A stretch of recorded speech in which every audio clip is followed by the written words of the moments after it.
Welcome to History Comes Alive, the podcast that takes you on a deep dive into a new historical topic every episode. Join us as we explore the nuances of historical events you probably didn't learn about in school. Here's your host, Jeff Nichols.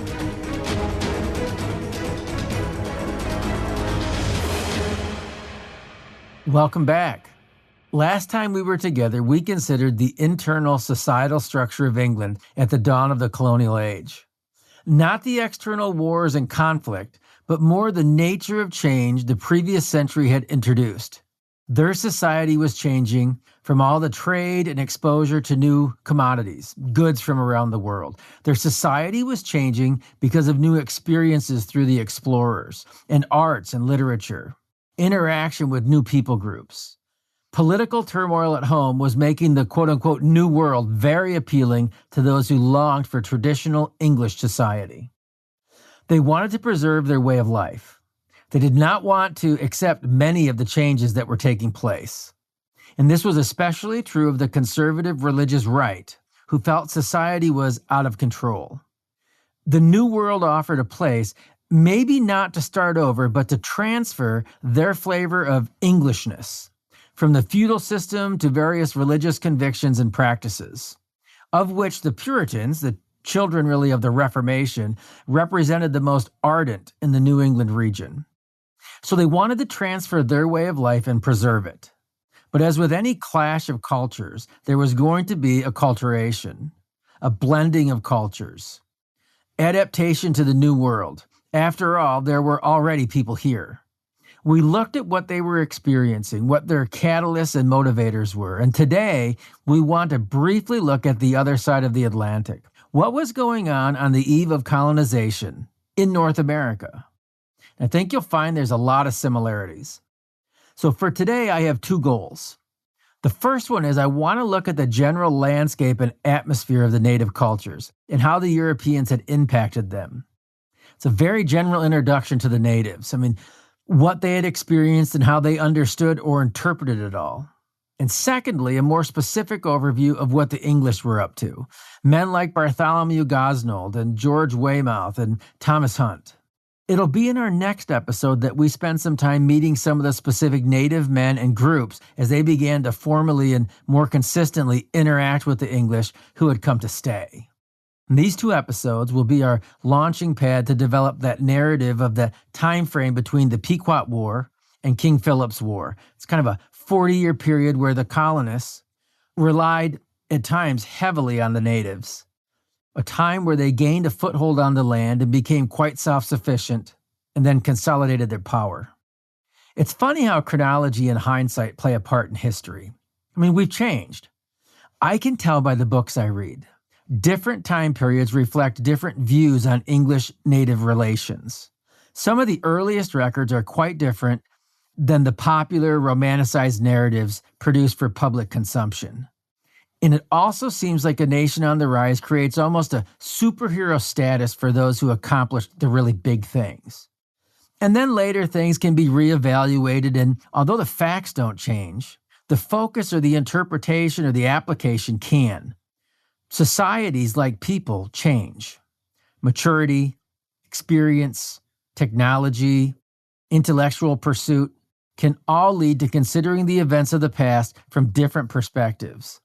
The primary material may be expanded. It's not always about revising or denying or adding to history, but rather getting a broader perspective. The goal is to add to the intellectual arsenal that you have. It's like adding more arrows to the quiver.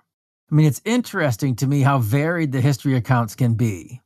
And there's reasons for this in every culture. Again, it's the laws and sausages theory. If you like laws and sausages, don't watch how they're made.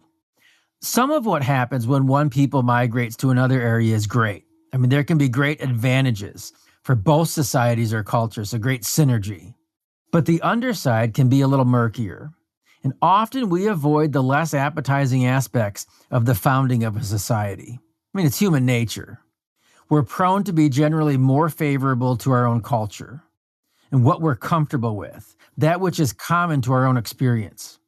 Often a society, in an effort to build a sense of unity and cohesion, accentuates the positive. And I totally get it. It's easy to not even ask the questions outside of the official narrative. I mean, we all love Rome in the West, but if you're not from the West, do you like Rome? I mean, what's the rest of the world's view of Alexander the Great? How about Attila the Hun? So we begin to understand then that, depending on your perspective, your place in history and your place in the world, you may have very different views for the very same military or stories of conquest. In my opinion, one aspect of good journalism is an individual being able to ask questions that kind of poke the popular assumptions and biases a little bit to see what shakes out. It's the same with history. I mean, the larger narrative may not change, but the subtle nuances of the backstory might really add flavor to the vitality of what happened. In a lot of ways, the contemporary experience of the native population was under as much strain as the fleeing Englishmen. The Englishmen that either organized the colonization or that actually came did realize what would have to happen for them to be successful. They had reports and they had, tested the waters for quite some time. Historian Francis Jennings captures it this way. He says, quote, "The Indian attitude seemed normal enough to contemporary Europeans who armed themselves in anticipation. The invaders also anticipated correctly that other Europeans would question the morality of their enterprise. They therefore made preparations of two sorts: guns and munitions to overpower the Indian resistance, and quantities of propaganda to overpower their own countrymen's scruples. The propaganda gradually took standard form as an ideology with conventional assumptions and semantics. We live with it still." End quote. And so we do. Still live with some of those stories and some of the mindset. But again, I think every culture is like that. I think we're all fortunate, at least in America at this time, to live in a very stable society. And I think we take that for granted.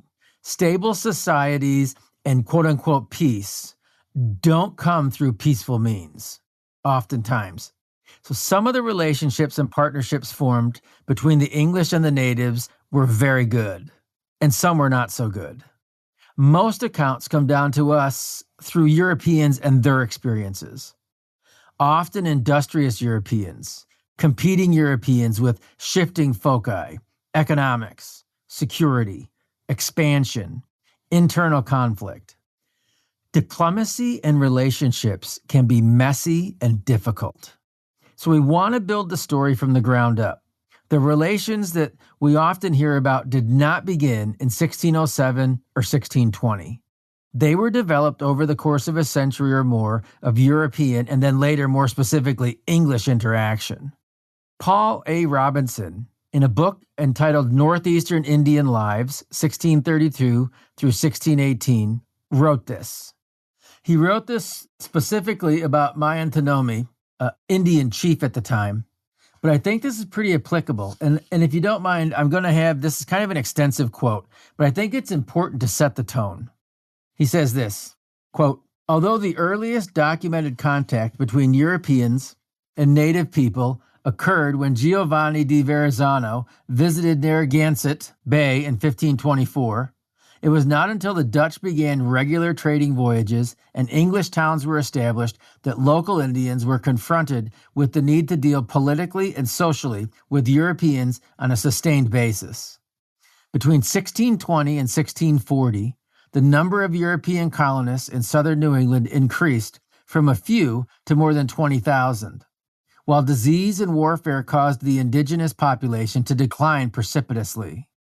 Mayantonomi came of age in this rapidly changing and uncertain world.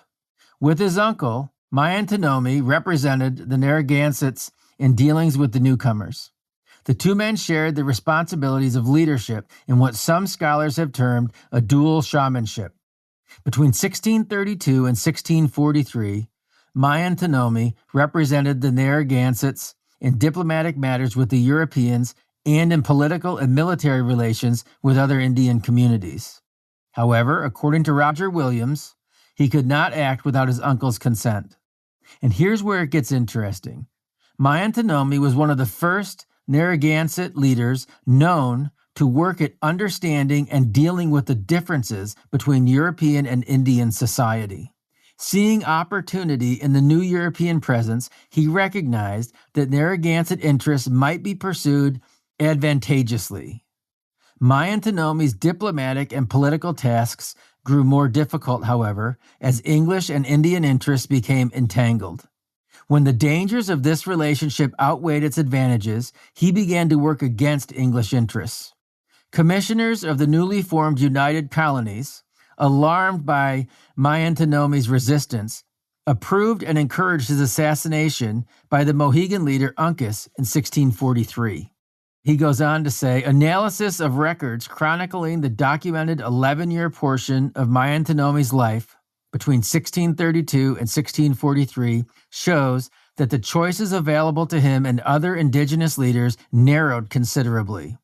At the beginning of Myantonomi's shamanship, the Narragansetts shared regional domination with the Pequots, the Dutch, and the English. At its end, the Pequots had been slaughtered at Mystic. The Narragansett power was greatly reduced. Ironically, Myantonomi played a key role in solidifying the English position. Having done that, he found that his homeland and his place in it had come apart. End quote.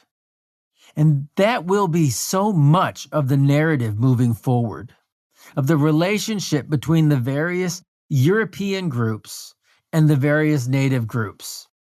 Assistance and cooperation until the European goal is achieved, and then it was the natives who were oftentimes swept away.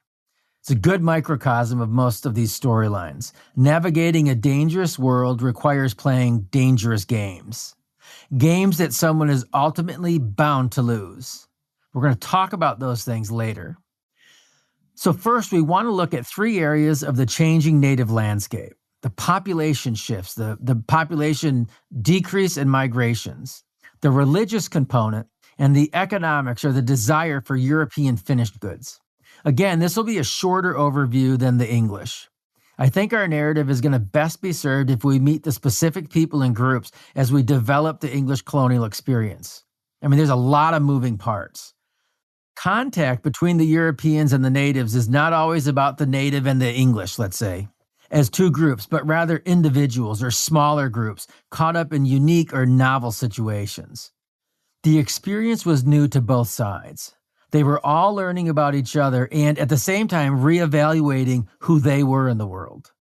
You know, the traditional quote-unquote after all approach has been shaped differently than the quote-unquote during time frame, right? I mean, the before approach is what the anticipation was. The during approach is the raw boots on the ground reporting of what was going on right then. And the after approach is often the popular narrative that evolves, usually from the point of view of the victor. And then the reflective approach occurs long after the event, long after the principal players are gone from the scene. I want to consider all of these because each of those positions have value. So at the time of English expansion into the New England region, the native populations were being challenged in a host of ways, especially as they learned and interacted with the English more and more. I mean, to me, it's similar to the English experience, especially from the Puritan point of view. Remember, England was changing. The introduction of foreign goods and ideas was changing societal norms. The economics were changing. Religious tensions were rising again. The climate had changed. The plague had come back. Poverty was coming back. Overcrowded cities due to shifting population trends. By the 1600s, a century plus of European interaction had significantly changed the native landscape as well. And again, first of all, disease. The Europeans had introduced a variety of diseases to the native populations that they themselves had long ago acquired almost a herd immunity to, or at least an extraordinarily minimalized reaction. Estimates vary, but they run as high as 90% of the population being wiped out over the span of a few decades preceding the massive migration to come. The numbers vary, but one estimate puts the native population of New England in 1600 at about 25,000. And the plague of 1616 and 1617 did not help those numbers. The Narragansetts, once a powerful tribe, on par with the powerful and dominant Pequots to the east, are believed to have lost up to a third of their total population just prior to the English arrival. The natives of the New England region were significantly less populous than other regions of the continent. I mean, as people groups, these were stable, permanent people groups. They had specific geographies, and they did at times move from one permanent location to another as seasons or, something would dictate. But these were not nomadic or transient people.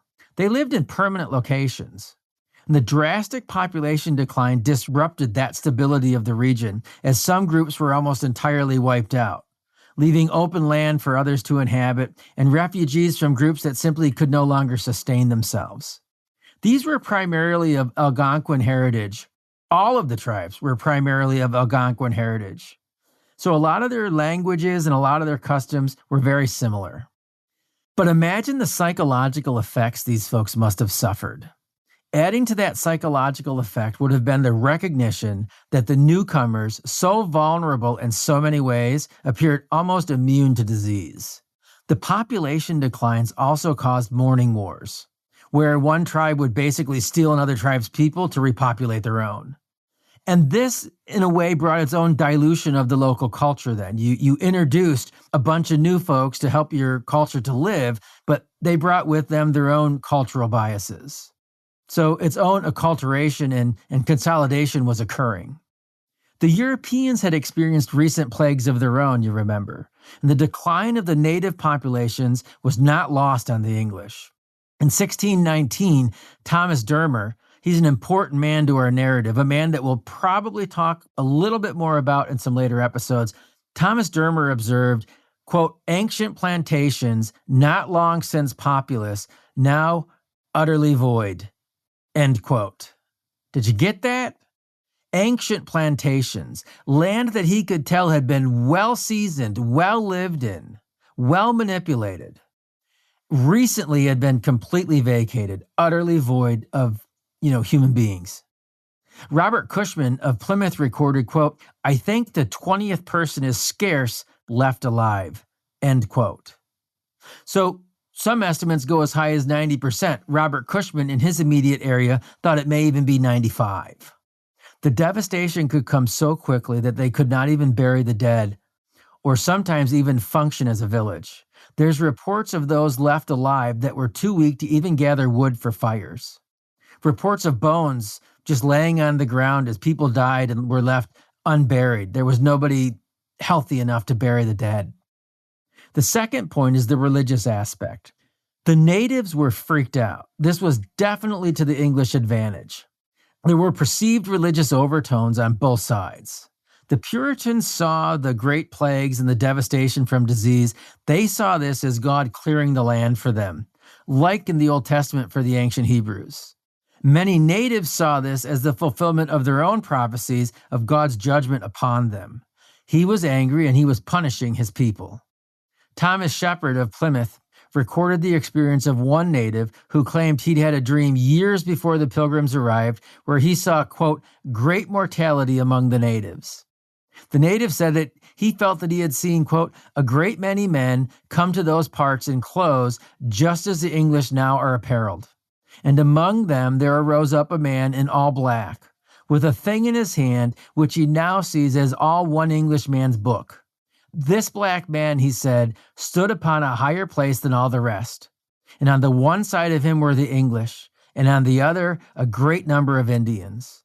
This man told all the Indians that God was musquantum, or angry with them, and he would kill them for their sins, end quote. The other thing was their traditional healing techniques for the diseases that they were experiencing weren't working. Many prominent Puritans, Roger Williams, John Davenport, Edward Winslow, until at least the time of King Philip's War, believed that the natives were ancient Jews, descended from the 10 lost tribes. As a matter of fact, Reverend Thomas Thorogood of England, not New England, this guy never left England, published his, quote, Jews in America, or Probabilities that the Americans are of that race, end quote, in London in 1650. He argued for many observable similarities. Oddly enough, he'd never been to America. He argued for many observable similarities between the Americans and Jews in, quote, speech, customs, and ease of childbirth, end quote. And we thought the Mormons were the only folks that thought that way. They looked on the native with pity, but saw it their duty to evangelize them, which in time they would. They also felt that God had given them the land. It's kind of a funny thing, right? You people are pathetic. We ought to evangelize you while we take your land. But many things can be rationalized and justified with religion. Both the prophetic doomsday scenarios of the natives and the magnificent blessings that come our way, like the Puritans felt, even if their gain is sometimes ill-gotten. The third consideration is environmental. The region had suffered through colder temperatures for years. As a matter of fact, they now recognize this time period as like a mini ice age.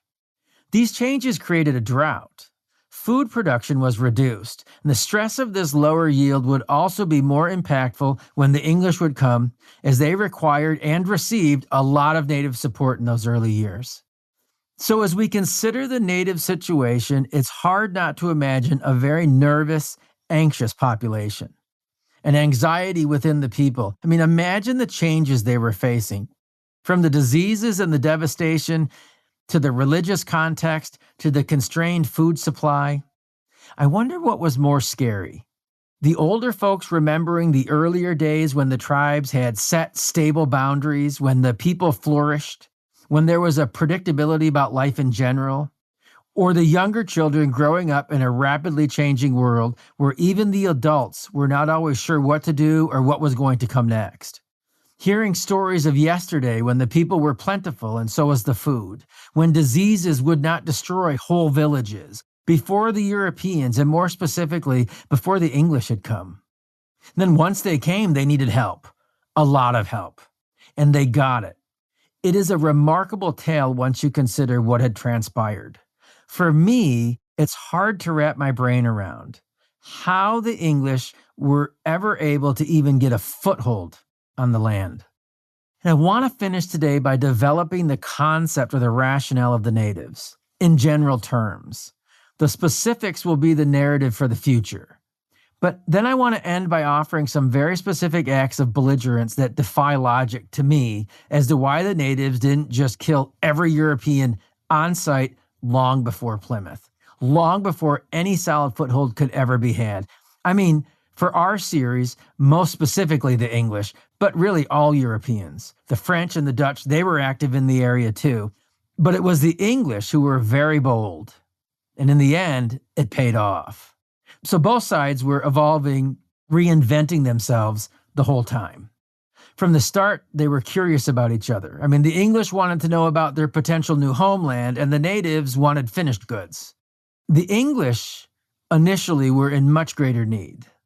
The reports varied about the new land. I mean, you had to sell the concept on those who would invest and those who would actually move by demonstrating all the land had to offer and that there was already organized societies.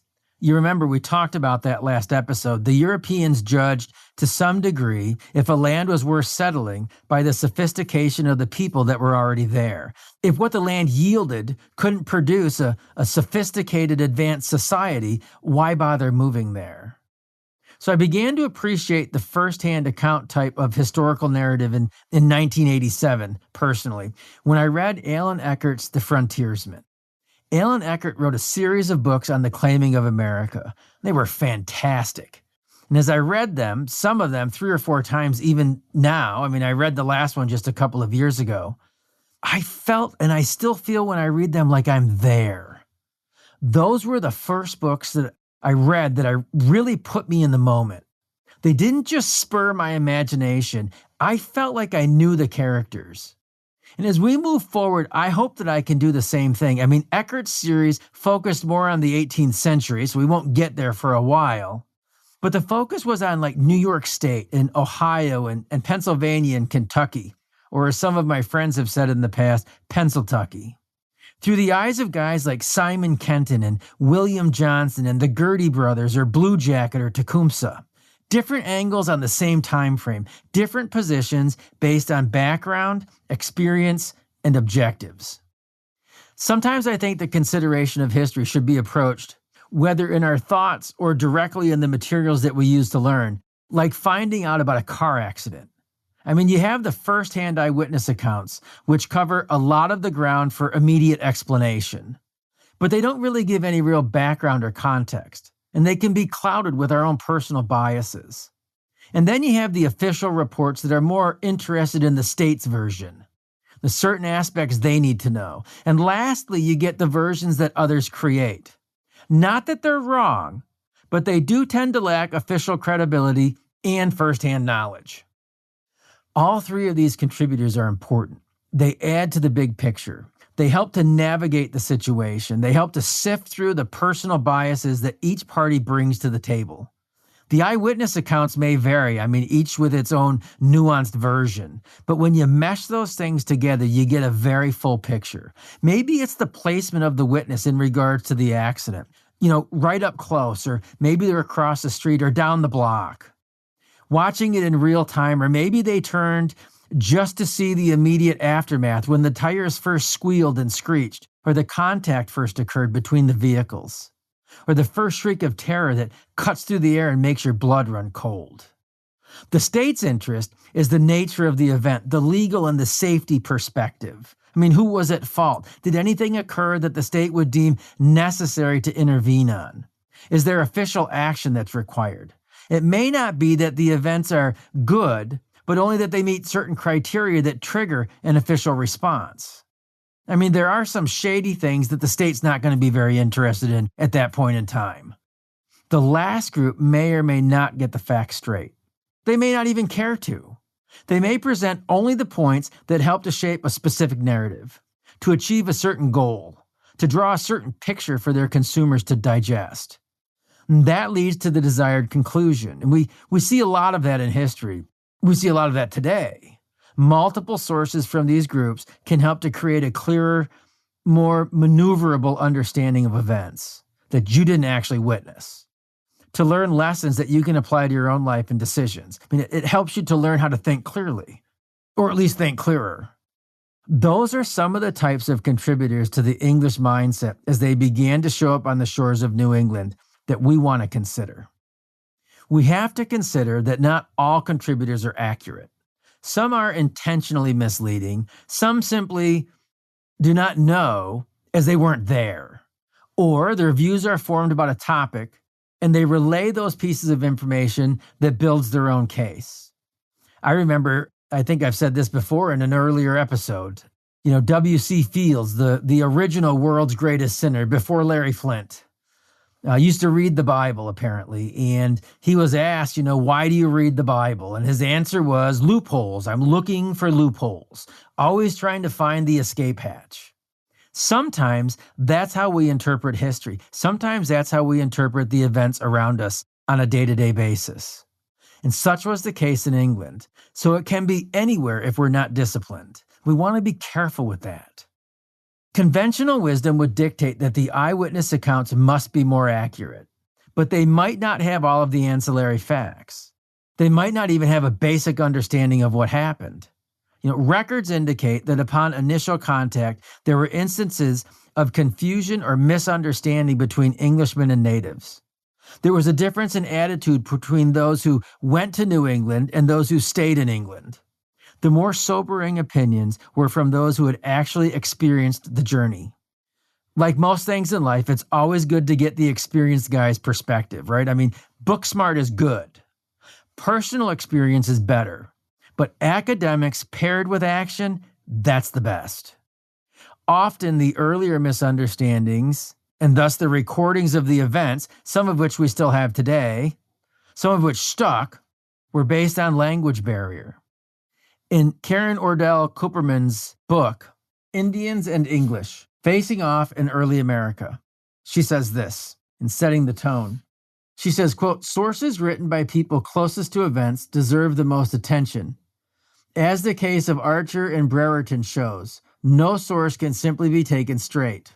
In reporting their experiences, both of them struggled to describe unfamiliar circumstances, and their effort and their choices of what to include open windows into events and relationships. The writings of those who stayed in England often offer the best quote-unquote soundbite quotes. It was far easier to be sure of what you thought, and especially of your own superiority, in the comfort of England than in the villages, woods, and streams of America. Books written by armchair travelers whose epithets are so clear and striking form a goldmine for modern authors who portray the English as overconfident and purelists, pushing the Americans out of the way without a second thought. But no writer who actually went to America and had direct experience of Indians and their culture wrote in such a simple way. The writing of eyewitnesses shows the strain of their struggle to explain to an uncomprehending English audience just what kind of challenge and opportunity America presented. The level of difficulty was such that as soon as smugness surfaced, it was quickly submerged again by doubt and hesitancy. We need to restore the complexity, the uncertainty, and the fear to the story of the English in earliest America." End quote.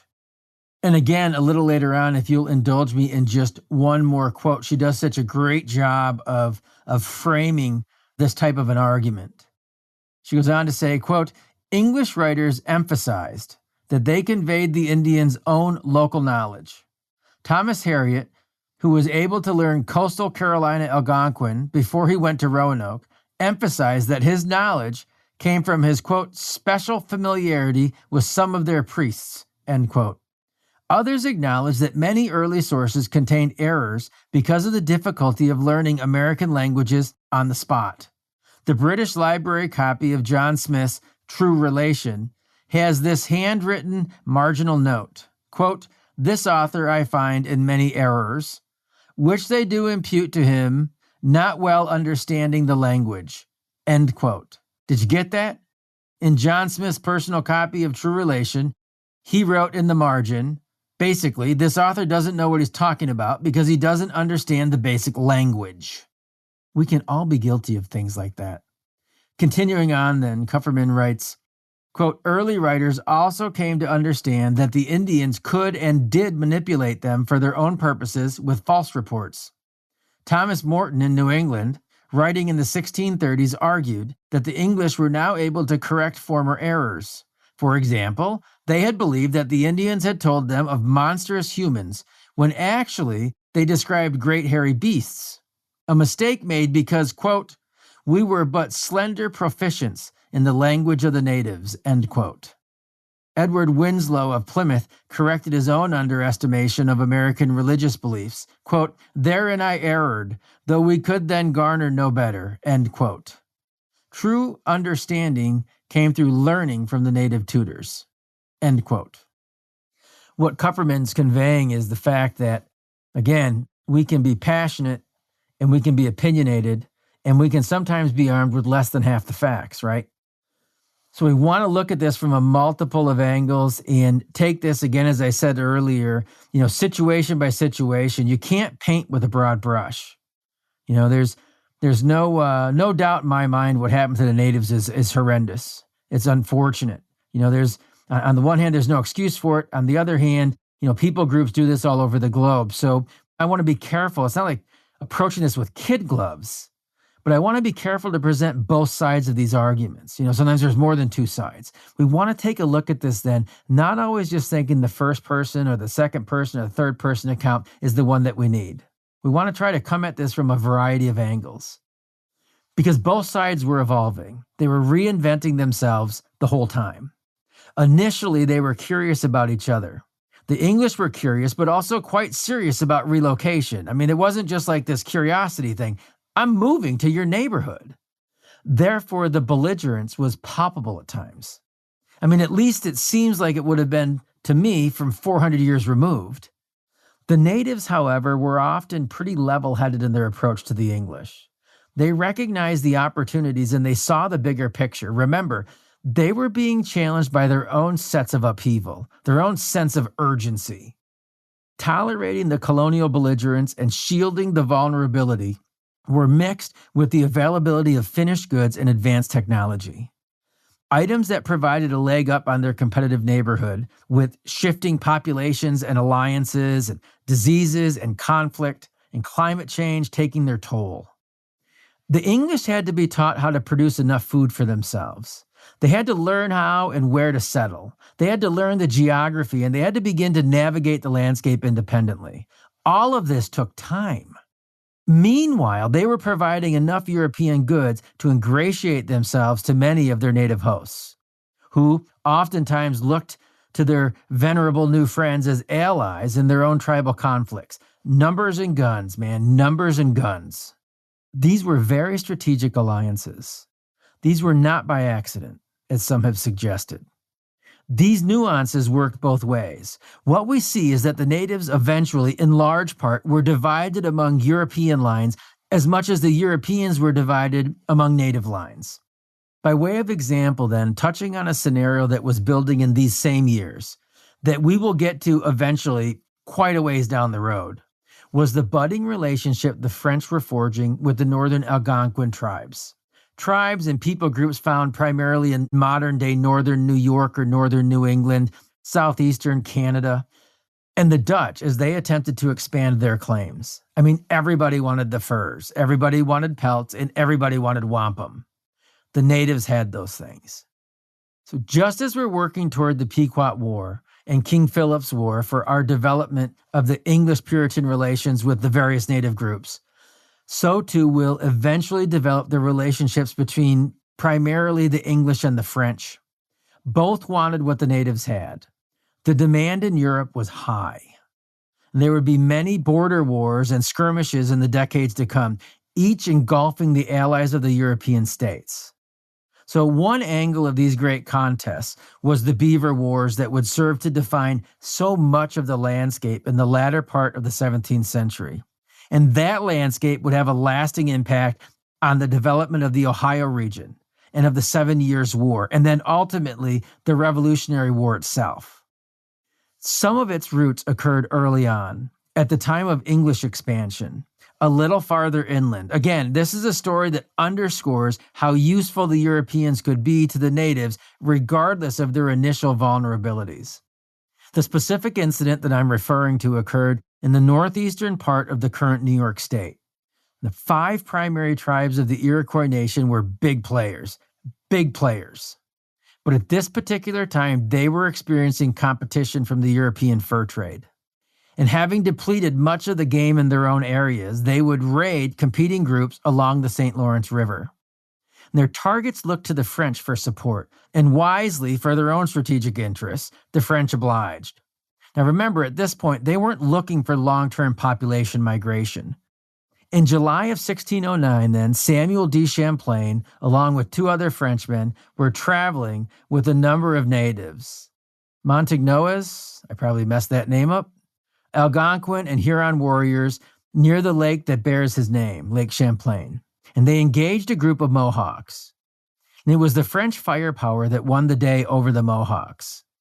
Aggression and skill were not a match for European technology, and it proved to be the great equalizer. I mean, for many years, there was a moratorium on selling guns, not to mention alcohol, to the natives. Situations like this helped to change that mindset. So the French have their allies, and they've got the use of firepower. The Dutch were competing for the fur trade as well, though. And in the decades to come, through a host of this tangled web we may sift through at some point, they would find it advantageous to arm certain native groups with European weapons to protect their own financial interests. And when the Dutch were gone, the English ran into the same problem. You can understand the escalation, but also the tremendous value that the weaker or more vulnerable Europeans brought to the table. The natives were good for furs and food and navigation, and an often overlooked commodity in our day, wampum. So early on, we've basically 2 civilizations that have mutual cooperation for very specific reasons. The problem arose some years later when the Europeans began to master the land and to multiply. Their dependence ceased. The natives never learned to master the production of finished goods from Europe. So in time, they would come to rely heavily on European provision, which ultimately came with a very steep price tag. Almost total loss, annihilation of their lands, their heritage, and their freedom. So the initial mutually beneficial exchanges gave way to European and then most importantly, British benefit. The natives were decentralized in power, and it made it easier to defeat them a little bit at a time, each group representing only a small portion of their already shattered populations. And it happened slowly over decades, generations, a century or more. And the threat was recognized far too late. So by comparison, when I think about the world that I live in today, it would be like an invader or invaders taking control of New York State, the state that I live in, not by seizing Albany, our state capital, but by endeavoring the arduous task of taking control of the state county by county, or town by town, or even village by village, of land as you could take it and opportunity allowed. People a few counties over, at least initially, they may not even care that you took this county. They may even applaud it if you're taking out their rivals, right? But don't forget, the natives weren't one organized society like New York State. They were really smaller independent groups. Taking them out one by one weakened the larger mass. The English were in it for the long haul. They were in it for money and permanence. They did not receive much assistance from the crown outside the granting of the charter. That probably helped their cause. They suffered little direct oversight, especially during those early years, frankly, until Charles II came on the scene in about 1660. But in this independence, then, we can begin to see the truth of the old adage, money is the root of all sorts of evil. The unbridled quest for money can indeed provoke bad manners. The English were on a quest, an unbridled quest with very little oversight for a lot of years. And the bad manners that developed were even noticed by themselves. Thomas Morton, speaking of the traders of Plymouth, speaks of the power of the natives. But notice the last line of this quote by Francis Jennings, quote, "And this is an article of the new creed of Canaan. Would they have received of every newcomer there to inhabit, that the savages are a dangerous people, subtil, secret, mischievous, and that it is dangerous to live separated, but rather together, and so be under their lee, that none might trade for beaver, but at their pleasure. But I have found the Massachusetts Indian more full of humanity than the Christians, and have had much better quarter with them." Did you catch that? Thomas Morton says, look, we think that the natives are so awful. We've got to be careful around them. But the reality is, as I've hung around with them, as I've observed what's going on, he said, quote, "I have found the Massachusetts Indian more full of humanity than the Christians and have had much better quarter with them," end quote. And I'll just add this for a little bit of seasoning here. That's really not a knock on Scripture or the Bible, in my opinion. It's a knock on the people that are doing things in the name of Scripture or the Bible. The point here, the eyewitness accounts can be very different than the sanitized versions used for mass public consumption back home. Oh, the lovely, quaint, humble pilgrims. Oh, the lovely Puritans. Oh, the industrious this. Oh, the wonderful that. And the reality is sometimes people just suck. Jennings continued, quote, "Undeniably, there were times when Indians attacked European colonists, but such incidents give signs of prior provocation, of bullying and tyrannizing by the invaders, so that the attacks bear the character of reprisal and defense," end quote. Does that sound harsh to you? Frankly, it does to me. I realize that the Europeans came to a land that wasn't theirs, but I'm not sure that they were always deserving of having their head cut off, let's say. But the reality is, undeniably, there were times when Indians attacked European colonists, but such incidents give signs of prior provocation, of bullying and tyrannizing by the invaders, so that the attacks bear the character of reprisal and defense. And again, does that sound harsh? Is there a grain of truth to that, though? Is this statement born and bred of even a grain of truth? Answer this question. Who sailed thousands of miles across the ocean to whose shores? No doubt piracy was easier for a while. Spain had laid claim from a European standpoint and grabbed and taken hold, from a native standpoint, of the whole New World. And it took 100 years for the battles of the 16th century for the consolidation of enough power to challenge them. But then the challenge came. And the English might have been late to the dance, but they did come hard and fast when they came. And later, during the days of King Philip's War, during the 1670s, the English were reminded by Metacom, King Philip himself, of the generosity of his father, Massasoit, the great friend and benefactor of the Pilgrims, when he said, quote, he remembered that his father was as a great man and the English as but a little child, end quote. That's quite an illustration. My father was as a great man and you were but a little child. My, how the tables had turned. As an exclamation point to this episode and a jumping off point for next week when we start to look at the earliest encounters of the permanent folks with the natives, I'd like to leave us with a few examples of one way the English burst on the scene in the opening years of the 17th century. Now, I admit these are going to be brief and to the point examples, simple illustrations, primarily from choice snippets from Eldon T. Vaughan's New England Frontier, Puritans and Indians, 1620 to 1675. The three men that I want to briefly introduce here are being introduced as a means of demonstrating the added tensions the English brought.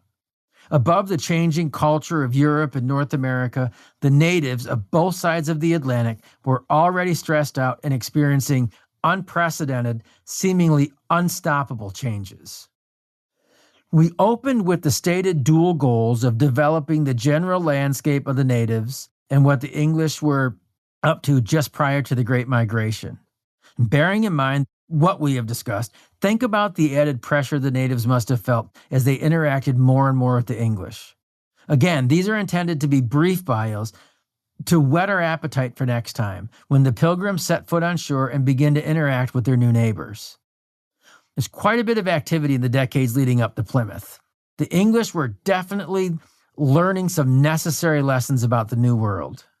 Their intelligence gathering eclipsed their native counterparts for many reasons, not the least of which was the transport of natives back to England. And they, in turn, many times became the guides and the interpreters when they returned with their English hosts, or when they returned with their English captors, however you want to look at it. But the first guy I want to introduce you to is a guy named Bartholomew Gosnold. He was in New England in 1602 on a commercial endeavor. Now, he was kind of a veteran of these waters because he had been a part of Raleigh's failed Roanoke colony like 20 years earlier. And he came to the northern fishing areas to explore the natural resources in that particular area with an emphasis on cedar and sassafras. The sassafras would be used for medicinal purposes back in Europe. The natives that he encountered were eager to trade. They were familiar with Europeans, and things went well for a while. The natives offered things like copper pipes and tobacco and deerskins, and various furs and turtles and hemp. What they wanted was knives and hatchets. And Gosnold and his crew were pleased that the natives appeared to be happy to receive things that were of substantially less value than he and his crew believed they were getting for their trades. And the Indians appeared to like just about everything British or English except mustard. I think it's kind of funny, like they made a historical note of that. The English did not like mustard, or the natives did not like mustard. So this was profitable though. But there were problems too, like most likely at least some of these offenses were due to language and cultural barriers. So we don't always really know. We don't have the exact stories. We don't know the background, of what the natives were thinking. But it did leave a lingering bad taste for both sides. I mean, at one point, Gosnold's crew, they accused one of their overnight native guests of thievery. And so they began to distrust all of the natives. Whether the guy actually was looking to steal maliciously or not, we don't know. Another incident arose when two men left the ship and they went ashore to hunt, and they were attacked and almost killed by the natives. But no matter the hostilities and the distrust that came out of these encounters, the overall goal had been achieved. I think sometimes we miss that in life, right? I mean, there's the goal and then there's the rabbit trails. I know for myself, I'm constantly, like when I'm at work or I'm trying to reach a certain goal of some kind, I constantly have to bring myself back. Am I achieving the goal? Never mind the things that get in the way. So the goal had been commercial success and profit. The goal had been to find a reason to return to make more money. But Other important information was gathered as well. If you recall, one of the measures of a worthwhile land was if it could support larger organized communities. And they were happy to report that in the New England regions, there were strong, healthy populations. And I think it's kind of funny. I mean, I guess this was between the outbreaks of the devastating diseases that had decimated the populations. And then the reality is, I guess, the English probably wouldn't have cared because they basically had become mostly immune to these peculiar diseases anyway. I mean, they were the carriers. But it was this voyage that inspired John Brereton's, quote, A Brief and True Relation, later that same year. And the people would want more information and more information and more information, and they would get it. So 3 years later, in 1605, another ship would return that would create an even bigger stir. I mean, the whole country was, again, ablaze with religious fervor. I mean, we've spoken about the religious tensions, for generations in England. We've hinted that it would be back. And in 1604, it started again when King James essentially declared war on the Puritans. It's a whole separate issue there. The two hotbeds of the country were Scrooby and Plymouth. And in these areas, the separatists were making busy separating. And on July 18th, Captain George Weymouth and his ship, the Archangel, sailed into port at Plymouth Harbor after 6 months in America. Now, on board, as part of his cargo, he had 5 natives with him. And the arrival of this ship and its most unusual cargo spurred even more interest.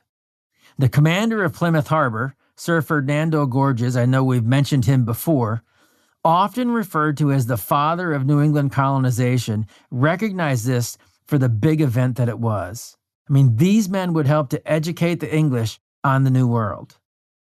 Weymouth had made an impression on the other side of the Atlantic as well. Things that would resonate with the natives for a long time. I mean, the trip was a commercial enterprise, so like Gosnold's, but Captain Weymouth did manage to make an impression on the natives in a different way. He helped to plant seeds of technological English superiority, almost to a divine state. It was recorded that Weymouth became very merry and bold, and so put on a demonstration at night. He touched his sword to the ship's lodestone, magnetizing it, and then he would make a knife turn before outright picking it up with his sword, through the magnet. The natives, they said, much marveled. And this was strategic. I mean, they hadn't just done this for a parlor trick, but to, quote, as one eyewitness said, cause them to imagine some great power in us, and for that to love and fear us, end quote. Braggadocious kidnappers. Is that what they were? Braggadocious kidnappers. Maybe, but it was a win for the English. And a few years later, Squanto would also play tricks on his own native people, causing the locals to fear the English for power and authority that they never actually had. We'll get to that in the next couple of episodes. So it wasn't just an English or a European thing. Even educated natives, and by educated I mean, anglicized natives would play those tricks. The last consideration for today then is a man named Thomas Hunt, a terrible precursor of some of the worst elements of what was to come. In 1614, Hunt stole, kidnapped, removed by force or trickery, 24 natives from New England and sold them in Malaga, Spain. This ruined his North American career. It's believed one of his captives was Squanto, actually, who, once sold in Spain, eventually made his way to England. Now, Thomas Hunt had been a part of John Smith's expedition, which explored and mapped the harbors of New England. Smith's goal was eventually to start his own colony. Everybody wants to start a colony back then. It's like everybody has a podcast, right? Anyways, this was years after Jamestown. Smith had actually left Hunt behind to trade with the locals and to build rapport with them. So the instruction was, hey, look, we've got the drawings that we need. We're starting to understand, the shoreline a little bit. I want to go back, think about this. I'm going to leave you behind, trade, make nice with the natives, help them to understand us and like us. The problem is Hunt was a scoundrel. And over the course of time, he tricked 24 natives to come aboard his ship, and he took them to sell them in Spain. Now, this was unusual. I mean, he was not well remembered, even by his own countrymen. John Smith said that he was dishonest and inhumane for, quote, a little private gain, end quote. Sir Ferdinando Gorges, who also happened to be the head of the Council for New England, I mean, this guy's all over the place, as well as the commander of the Plymouth Harbor, he called Hunt, quote, a worthless fellow who had set out for, quote, love of gain, end quote, who was not contented by the peaceful trade that he had enjoyed. Gorges said that Hunt was more savage-like than the natives that he stole. Men, he said, who had entered into trade and entered into his ship out of trust. So I got to ask you, if you're a native back then, how would you feel? How would you react to the English? How would you react when they came back? If you were just like a regular guy or gal walking around, some native town, what would you expect of your leadership? How much fear would that instill in the people toward the English? I mean, the threat of just being taken. How quickly would you want to interact with these people? Think about this in terms of your own contemporary family or town. I mean, sometimes I think we really do live in a bubble in the modern world. We never expect this to happen. We certainly wouldn't expect our leaders to put up with it. But the tribes affected by Hunt's kidnappings, the Nauset and the Patuxet, were furious. And rightfully so. The Nauset would be hostile for years to come against Europeans in general. Even the beaver trade was now off limits to the English and the French. In 1617, a few years later, the Nausets actually burned a French ship and they killed almost everybody on it. The plagues of 1618 and 1619 did take a nasty toll on these tribes. I mean, the Patuxet were completely wiped out, save one, Squanto, who, ironically enough, was actually spared the plague due to his own kidnapping. That may be the only positive thing to say about the Thomas Hunt affair at this point. We'll be continuing the conversation about Squanto in future episodes, but for now, a little more background as to how he fared in his transatlantic voyages and exploits. I mean, the next time we meet up with Squanto and really develop him, it's going to be, he's already at Plymouth. So after making his way to England from Spain after he was kidnapped, Squanto lived with John Slaney. He was the treasurer of the Newfoundland colony. Yep, another one of these colonies most people haven't heard of. It's another short-lived colony whose governor happened to be John Mason. And he would be a critical leader later for the Puritans in New England. We have talked about him a little bit as he moved a little bit farther south a few years later. In 1617, John Slaney sent Squanto to the Newfoundland colony. And this is where Squanto met Thomas Dermer. We've mentioned him before too, who worked for Sir Ferdinando Gorges. You see how these names continue to come up? These same guys are involved. And it's so funny to me that so many of these names aren't very normalized to us. We don't generally hear these names a lot. These were important men for the colonization of New England. The long-term goal was to eventually resume the lucrative beaver trade in Massachusetts. Remember, Hunt messed all that up. If that danger ever passed, and it was Dermer who recognized the value of Squanto, because Squanto was from that area, and he figured if we take him back to his hometown, he might be able to work on our behalf, with us to get the beaver trade back. So in 1618, the following year, Dermer brought Squanto back to England. So he's gone across the Atlantic, then he went across the Atlantic, then he went across the Atlantic. Then the following year, in 1619, Squanto was returned to Cape Cod. It was decided that was a good idea, only to find that his tribe had been wiped out. The thing is that his tribe, the Patuxet, were actually a small part of the larger Wampanoag tribe. And that's where the story gets a little interesting. Because it was the following year that the Pilgrims arrived and Squanto found his calling. He's the one that acted as the intermediary with the Wampanoags. The damage to cultural relations caused by Hunt years earlier still lingered. The Nausets were hostile. As a matter of fact, Captain John Dermer, who's the one that had the vision to bring Squanto to New England, he was actually killed at the hand of natives near Martha's Vineyard. That's the exact area that the Pilgrims would settle. In spite of the massive cultural, social upheaval, not to mention the hostilities toward the English, the Pilgrims managed to win the trust and the friendship of the locals by their good manners and good behavior. Well, I mean, good by their standards, good compared to how other people had treated the natives and eventually would. And such was the environment in the New England region on the eve of Puritan arrival. Consider these things in an us versus them type of scenario. I mean, again, how would you have received the English? The many societal changes, the English belligerents in the recent past. I mean, the adults would have remembered all too well a time when the people were healthy in their earlier days, or their parents, or the days of their grandparents. And they would have remembered all too well the thievery of their friends and relatives, the trickery and the chicanery that had come with the Europeans and now the English who were staying. And the children would never know that world at all. It would be gone. It would only be a shared memory by the older generations. What would you have made of the English arrival? The native leadership showed great restraint and resilience in the face of a changing world. I mean, sometimes that's all that you can do. I mean, there is a time, there's a season for all things, even restraint and silence. I can speak at least for myself. I mean, I think it's a human thing, but I can speak at least for myself.